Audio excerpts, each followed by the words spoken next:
You people never know your place. Tonight, you're learning it the hard way. The words sliced through the heavy summer night along Route 414. Spat from the lips of Officer Russell Kane as he loomed over the lone black woman he'd just forced off the highway. His flashlight shook with barely contained fury, casting jagged shadows across her composed face. Major Celeste Morgan, her hands steady on the wheel of her Jeep Grand Cherokee, felt a familiar battle instinct awaken. Not from enemy fire this time, but from the burning hatred towering before her. No spiving, no broken light, no violation, just her skin, just her presence on a road where she didn't belong. Behind her, blue and red lights throbbed with predatory rhythm. Moments earlier, a black sedan had slammed into her rear bumper, forcing her off the asphalt. Now the patrol cruiser boxed her in. No weaknesses, no way out. Kane leaned in close, lips curling. One call won't save you tonight. But that was exactly what Celeste was about to make. And what happened next would rip his world apart. The summer night exploded into chaos along Route 414, a lonely strip of highway slicing through the low-country plains north of Charleston. Major Celeste Morgan gripped the wheel of her black Jeep Grand Cherokee, knuckles white as the vehicle jolted from the brutal impact of a black sedan, slamming her rear bumper. Tires shrieked against the asphalt, her body straining to control the Jeep as it threatened to spin out. Red and blue lights flared in her rear view, not just from the sedan, but from a patrol cruiser roaring up behind her. Siren wailing like a predator's cry. Sweat beaded on her brow, her heartbeat a thundering drum in her chest. Years of combat in Iraq and Afghanistan snapped into focus. It wasn't a traffic stop. It was an ambush, and she was the target. Just 20 minutes earlier, the night had seemed calm, deceptively so. A canopy of stars stretched over the dark expanse of South Carolina's backroads. Celeste, 42, decorated U.S. Army major, was driving home from a veterans gala at Fort Garrison. Her formal dress uniform was neatly folded in a garment bag on the back seat. She now wore a charcoal blazer over a crisp white blouse and dark jeans. Her gaze, sharpened by years leading troops in hostile zones, flicked toward the horizon until those flashing lights appeared. No warning, no cause. She hadn't exceeded the 65 miles per hour limit. No erratic driving, no reason. But Officer Russell Kane didn't need a reason. In his world, power was the only rule, and Celeste's skin tone had drawn his attention. Kane stormed toward her window, a towering figure at 6 feet 3 inches, his buzz-cut head gleaming under the patrol car's harsh lights. His badge worn like a personal crown. He played this game 100 times. Isolated driver, empty road, no witnesses, just him and his unchecked authority. His flashlight rapped against the window, the beam piercing her face like a blade. License and registration. He barked, gray eyes narrowing with the cold contempt Celeste had faced too many times before. A look that screamed, "You don't belong here. Not on my road. Not in my world." She kept her movements calm and deliberate, passing her driver's license through the narrow gap in the window. "What's the problem, officer?" she asked, voice controlled but edged with steel. He barely glanced at the ID, eyes sweeping over her, her hands, her blazer, the Jeep's interior, like a predator studying its prey. "Step out of the vehicle. Now." His hand hovered near his holster, casual in appearance, but laced with menace. Her jaw clenched, instincts flashing a tactical briefing through her mind. Stay calm, no sudden moves. But this wasn't a lawful stop. Kane's eyes gleamed with something far darker, an insatiable need to dominate. "On what grounds?" she asked, voice firm. "I don't need grounds." He spat, lip curling into a sneer. "Get out or I'll drag you out." Exhaling sharply, Celeste opened the door. Her boots crunched softly on the gravel shoulder, her posture straight and unyielding beneath the oppressive summer heat. "You're making a mistake," she warned, her voice low and steady. The warning went unheeded. Kane loomed closer, flashlight again thrust into her eyes, momentarily blinding her. "Funny, I don't see a badge," he jeered, You're just another driver to me. Hands on the hood. She complied, but not before slipping her phone from her pocket. Thumb discreetly pressing the record button. Kane, too absorbed in his power trip, didn't notice. His focus was on her Jeep, tearing open the glove compartment, tossing her registration papers aside, rummaging beneath the seats with frantic energy, gas receipts, an old map, a photo of her unit in Kabul. All scattered, her personal space desecrated. "Where's your military ID?" he demanded, slamming the passenger door with a sharp bang. "At Fort Garrison," she answered, gaze steady despite the adrenaline surging through her veins. "My license should be sufficient." He spun on her, face flushed crimson, veins bulging. "No ID, no proof. You're lying. Turn around. Hands behind your back. You're arresting me for what? Refusing a lawful order?" She countered, voice slicing through the humid night. "Exactly." He drew his cuffs, metal glinting coldly in the patrol car's lights. "And I don't think you are who you say you are." The cuffs clicked shut around her wrists, sharp and unforgiving. Kane shoved her toward the patrol car with force that nearly sent her stumbling. She didn't resist. Not yet. Her mind locked onto one lifeline, one call that could turn the tide. But as Kane radioed in the arrest, static crackled through the comms. Celeste caught a chilling fragment. "She's the one. Take her down hard." Kane's smirk widened, eyes gleaming with predatory glee, and Celeste's blood ran cold. This wasn't random. He knew exactly who she was, and this was only the beginning. "Yuto a indivíduo aí, permissão para usar a minha voz neste espaço de trabalho. A revolução começa em Portugal. Hoje vamos falar sobre uma tecnologia que pode revolucionar o mercado de veículos elétricos, as baterias de íons de sódio. Será que essas baterias que utilizam um dos elementos mais abundantes da Terra podem finalmente tornar os carros elétricos acessíveis para todos? Vamos descobrir juntos. Olá, eu sou André Silva, mecânico automóvel com formação específica em veículos elétricos e baterias de alta tensão. Bem-vindos ao canal. Porque precisamos de baterias melhores. Os veículos elétricos estão a ganhar popularidade, mas continuam a enfrentar um grande obstáculo: o preço. E grande parte disso vem das baterias, que representam cerca de 30 a 40% do valor total do veículo. Subscreve já e ativa o sininho para não perder os próximos vídeos. Sabias que mais de 80% das pessoas que veem nos vídeos do canal ainda não são subscritores? Se este conteúdo te está a ajudar a poupar dinheiro e evitar erros caros como o teu elétrico, faz uma coisa por mim. Clique em subscrever. É grátis, demora 2 segundos, mas ajuda-me imenso a continuar a trazer estas dicas que não vês em mais lado nenhum.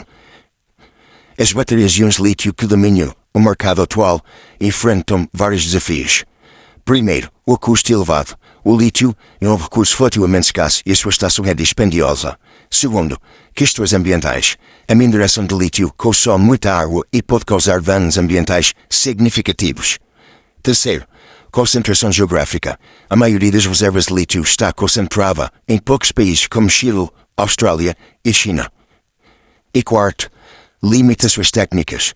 Problemas com desempenho e temperaturas extremas e risco de segurança. Segundo um estudo recente do ACP, 49% dos portugueses apontam um teto máximo de 30 mil euros para a compra de um veículo elétrico. Para atingir este patamar de preço, precisamos de alternativas mais baratas para as baterias. O sódio como alternativa é promissora. O sódio, ou Na, é o sexto elemento mais abundante da crosta terrestre, sendo aproximadamente 500 vezes mais abundante que o lítio. Pode ser extraído facilmente do sal comum, conhecido como o NaCl, um recurso praticamente inesgotável nos nossos oceanos. As baterias de íons de sódio funcionam de forma semelhante às lítio, mas substituem o lítio pelo sódio como componente principal. Esta não é uma tecnologia nova. Existe desde os anos 90, mas até recentemente as suas limitações impediam a aplicação prática em veículos elétricos. As principais vantagens do sódio incluem abundância 500 vezes maior, custo potencialmente muito mais baixo, disponibilidade global e sustentabilidade. No entanto, teoricamente as baterias de íons de sódio enfrentavam desafios significativos em densidade energética, ciclo de vida e desempenho em temperaturas extremas. Aposta da KTL e tecnologia extra. Em mai 2025, a KTL, o maior fabricante mundial de baterias para veículos elétricos, anunciou a Nextra, a primeira bateria de hoje de sódio produzidas em série no mundo. Este lançamento marcou um ponto. Celeste walked out, the precinct doors swinging shut behind her with a satisfying click, but she could feel Russell Kane's glare burning into her back. A silent promise of retribution. She knew that look. Men like him didn't back down quietly. Dawn broke over South Carolina, the sun climbing over the coastal horizon, casting long shadows across Route 414. Sliding into her Jeep, Celeste winced as the red welts from the cuffs throbbed against her skin. She had won for now. Kane had been suspended. An internal review loomed, but victory tasted dry, fleeting. Instinct whispered that this fight wasn't finished. She merged onto the highway, the Jeep's engine humming steadily beneath her. The road ahead stretched empty, until headlights flared in her rear view. A black sedan roared into view, tailing her too close. Its high beams blazed with predatory intent. Celeste's pulse spiked. Her instincts screamed. Danger! Sedan surged forward, its engine snarling. It rammed her bumper with violent force, gravel spraying beneath her tires as she struggled to maintain control. Slamming the brakes, she skidded to a stop on the shoulder. The door of the sedan flew open. Russell Kane leapt out. His uniform was gone, replaced by a sweat-stained t-shirt and jeans. Rage contorted his face under the harsh morning light. "You think you've won?" he roared, slamming his fist against her hood with a metallic clang. "One call doesn't change a damn thing." Celeste stepped out, her stance calm but coiled. Years of combat training simmered beneath her every move. "Get in your car, Kane," she warned, voice icy, but he ignored it, venom pouring from every word. "You're done." He lunged, fingers like claws digging into her arm. His breath reeked of fury. "Not how this ends." Celeste twisted free in a flash. Her training ignited. She slammed his arm down with a bone-jarring crack, sweeping his legs out from under him in one fluid motion. He crashed to the pavement with a grunt. In a blink, she pinned him, knee to his chest, forearm braced across his throat.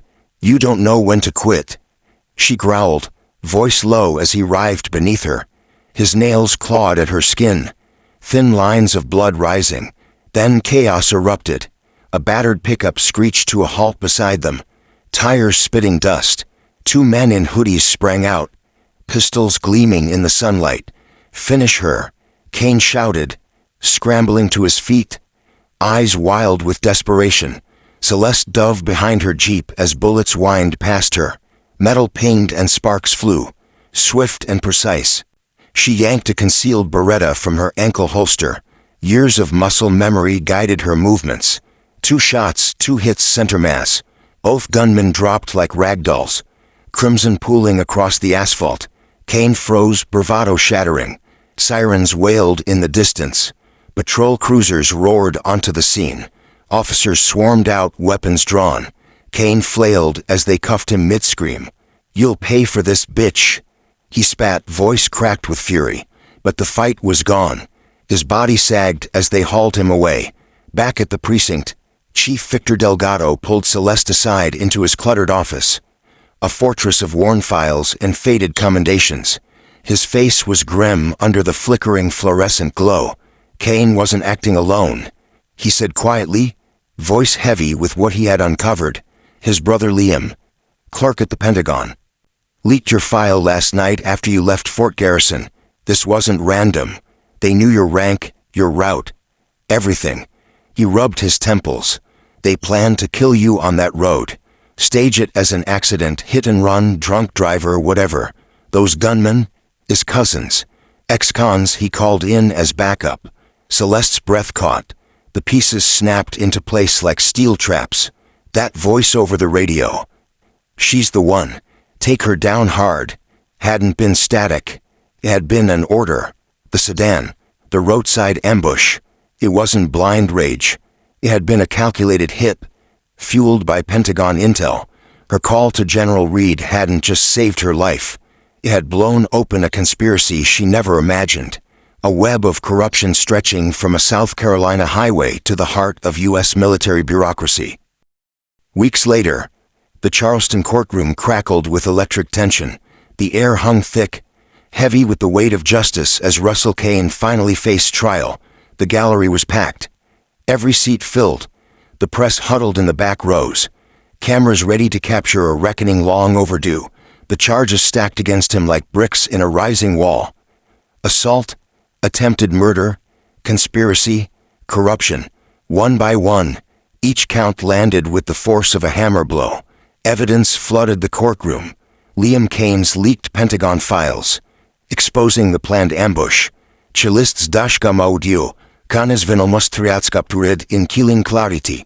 A decade's worth of buried complaints against him. Racial profiling, excessive force, intimidation. Dragged into the unforgiving light of public scrutiny, witnesses took the stand. Officers who had once shielded Kane now scrambled to save themselves. Their voices shook as they testified to his reign of terror, how he had twisted his badge into a weapon, how they had looked away for too long. And then Major Celeste Morgan took the stand. She rose with quiet dignity, her dress uniform crisp, the scars on her wrists a silent testament to the ordeal she had survived. Facing Kane, she spoke not with hatred, but with the unshakable resolve of a soldier. "I faced worse enemies on foreign soil," she said, voice steady, "but I never expected to fight this battle here on American ground, against one who was sworn to protect." Kane sat slumped in his chair, his defiance crumbled like ash. Gone was the swagger, the sneer. What remained was a hollow shell, a man exposed before the world. The judge, a stern woman with silver hair and eyes of steel, delivered the verdict. 25 years, no parole. Her gavel cracked through the room like a gunshot. Kane's head dropped. His brother Liam, his cousins Sean and Bobby, all indicted alongside him. Their corrupt little empire collapsed under the weight of their arrogance. Outside, the Charleston sun dipped low, painting the sky in streaks of fire. Reporters swarmed the courthouse steps, microphones extended like spears. Celeste moved past them, untouched by the chaos. She slid behind the wheel of her Jeep, gaze fixed on the road ahead. Route 414 stretched before her, long, empty, endless, promise of peace. She shifted into gear and drove on, not for victory, for resilience, for the battles still to come. At her desk inside Fort Garrison, Major Celeste Morgan found a letter tucked beneath a stack of mission reports. A single envelope, plain, unassuming, bearing handwriting that was neat, deliberate. She opened it slowly. Inside, a folded note. The words leapt from the page. "Major Morgan, you showed me we can fight and win no matter the odds. I'm here because of you." It was signed, Amira Lewis. Tucked inside was a photograph. Amira in her army fatigues, standing tall at basic training.